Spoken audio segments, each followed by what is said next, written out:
வணக்கம். இன்றைக்கி செய்ய போகிறது பீனட் பர்ஃபி. அதை எப்படி செய்யலாம் வாங்க வீடியோக்குள்ளே போகலாம். வணக்கம் வியூவர்ஸ், இன்றைக்கி நான் பீனட் பர்ஃபி செய்ய போகிறேன். அதுக்கு தேவையான பொருட்களை இப்போ பார்க்கலாம்.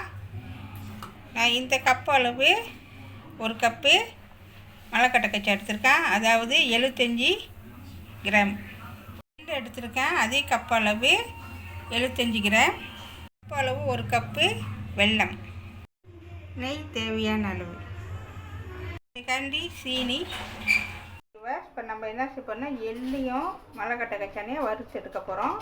இப்போ நம்ம பேன் அடுப்பில் வச்சுருக்கோம், அடுப்பு தட்டியாச்சு. இப்போ எள்ளை வறுத்து எடுப்போம். ஓகேவா? எள்ளை ரொம்ப பொன்னிறமாக வறுக்கக்கூட, கணக்கான பொன்னிறமாக வறுத்து எடுக்க வேண்டியதான். பாருங்க, எள்ளு நல்லா பொன்னிறமாக வந்துச்சு. இப்போ இதை நம்ம எடுத்து ஆற வச்சு பிளெண்ட் பண்ணணும். அடுத்தது கச்செண்ணெய் வறுத்து எடுக்கலாம். தோல் உரிகிற மாதிரி நல்லா வறுத்து எடுக்கணும். இப்போ பாருங்கள், கச்சன் தோல் உரிகிற மாதிரி நல்லா வறுத்து எடுத்தாச்சு. இது நம்ம என்ன செய்ய பண்ணுறோம்னாக்கா, எடுத்துட்டு நம்ம ஆற விட்டு பிளெண்ட் பண்ணலாம். ஓகேவா? இப்போ பாருங்கள், நல்லா எள்ளையும் கச்சானியை நல்லா வறுத்தாச்சு. இது நல்லா ஆற விட்டுட்டு இது தோல் உரிச்சிடணும். உரிச்சிட்ட பிறகு இதை பிளெண்ட் பண்ணலாம். ஆறட்டும், அதுக்கப்புறம் பிளெண்ட் பண்ணிட்டு தான் காமிக்கிறேன். ஓகேவா? நல்லா ஆறிடுச்சு, கச்சான் தோலையும் உரிச்சாச்சு. இப்போ இந்த பிளெண்டர் வச்சு நம்ம அரைக்க போகிறோம். ஓகேவா? இப்போ வாங்க அரைக்கலாம். வியூவர்ஸ், மாவு அரைக்கணும். ஓகேவா? அரைச்சாச்சு பாருங்கள் தூளாக. இப்போ பார்க்கலாம். ஓகேவா? இப்படி தான் இருக்கும்.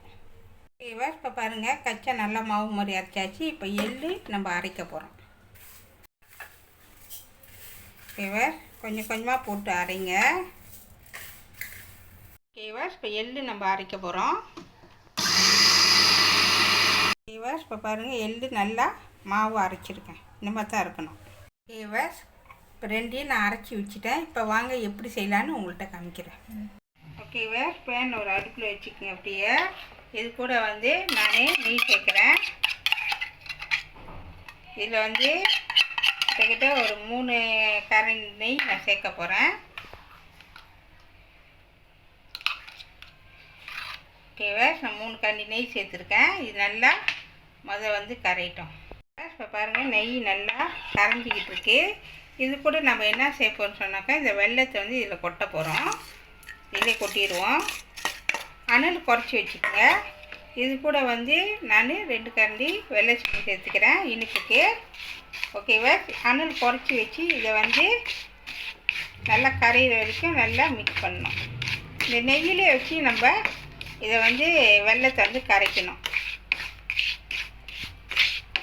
ஓகேவா? இப்போ நான் 3 கரண்டி நெய் ஊற்றி வெள்ளத்தையும் சீனியும் போட்டு நல்லா வேக விட்டுட்டேன். நல்லா கரைஞ்சி பாருங்கள், இந்த பதத்துக்கு தான் வரணும். ஒரு 3 நிமிஷம் நல்லா கிண்டி நல்லா இந்த பதம் வரைக்கும் வரணும். அப்போ தான் நம்ம கொட்டுறப்ப கணக்காக அந்த சீனி நல்லா பிடிச்சிக்கும். அதுக்கு தான் கொஞ்சம் பாவு மாதிரி காய்ச்சிக்கணும். ஓகேவா? இப்போ நம்ம நல்லா காய்ச்சாச்சு. இங்கே பாருங்கள், இப்படி தான் இருக்கும். இப்போ இதை நம்ம அரைச்சி வச்ச இந்த எள்ளையும் கச்சானையும் நம்ம கொட்ட போகிறோம். இதிலே கொட்டிடுவோம். கொட்டிட்டு நல்லா மிக்ஸ் பண்ணி விடுங்க. அது கூட இந்த கச்சானை நம்ம இதிலே சேர்த்துருவோம்.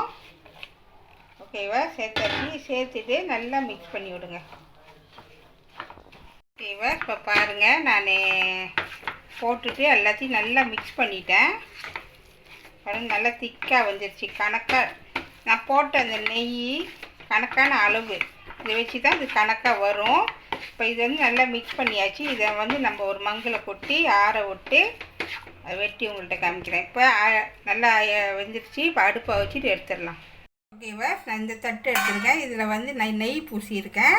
இப்போ இதை நம்ம இதில் கொட்டி ஆற விடலாம். ஓகேவா? இப்போ கொட்டியாச்சு. இது நல்லா அப்படி அமுத்தி விடுங்க.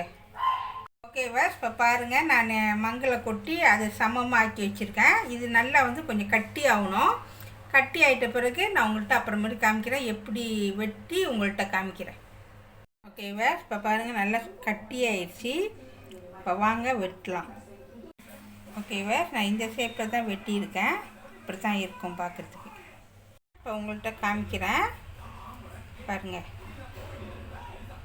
கண்டிப்பாக நீங்களும் செஞ்சு பாருங்கள். எள்ளுலேயும் பீனட்லேயும் வச்சு நான் செஞ்சுருக்கேன். பார்க்குறதுக்கு அழகாகவும் நல்லா டேஸ்ட்டாகவும் இருக்கும். வர விருந்தாளிக்கு செஞ்சு கொடுங்க. சுவையான பீனட் பர்ஃபி ரெடி ஆயிடுச்சு. இதை கண்டிப்பாக வீட்டில் செஞ்சு பாருங்கள். இந்த வீடியோ பிடிச்சிச்சின்னா மறக்காமல் லைக் பண்ணுங்கள், ஷேர் பண்ணுங்கள், சப்ஸ்கிரைப் பண்ணுங்கள். பக்கத்தில் உள்ள பெல்லை கிளிக் பண்ணுங்கள். அடுத்த வீடியோ சந்திப்போம். நன்றி, வணக்கம்.